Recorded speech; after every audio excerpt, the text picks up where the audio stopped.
জিলহজ মাসের ইবাদত ও ফজিলত। 1।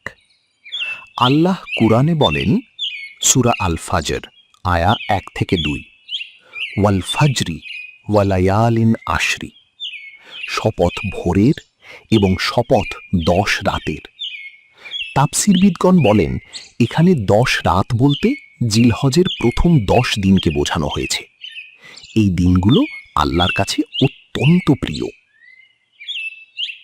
সূরা আল হজ আয়া 28, ওয়ায়াযকুরু ইসমাল্লাহি ফি আইয়ামিম মাহলুমাত, এবং নির্ধারিত দিনগুলোতে তারা আল্লাহর নাম স্মরণ করবে। এই আয়াতে আল্লাহ তাআলা হাজিদের এবং সাধারণ মুসলিমদের নির্দেশ দিচ্ছেন যেন তারা এসব বরকতময় দিনে বেশি বেশি আল্লাহর জিকির করে, তাকবীর বলে, তাহলিল, লা ইলাহা ইল্লাল্লাহ পড়ে এবং কুরবানির সময় আল্লাহর নাম উচ্চারণ করে। সহিহ বুখারী হাদিস 969।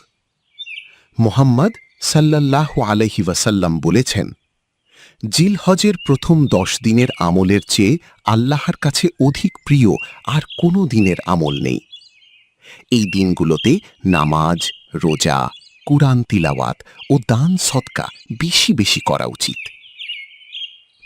সহিহ মুসলিম হাদিস 1162, মুহাম্মদ সাল্লাল্লাহু আলাইহি ওয়াসাল্লাম বলেছেন, আরাফার দিনের রোজা বিগত 1 বছর ও আগত 1 বছরের গুনাহের কাফফারা হয়। যারা হজে নেই তাদের জন্য আরাফার রোজা অত্যন্ত ফজিলতপূর্ণ। আজ থেকে নিয়ত করি, জিলহজের এই বরকতময় দিনগুলো ইবাদত, জিকির ও তওবায় কাটাবো। হয়তো এটাই আমাদের জীবনের সেরা সুযোগ।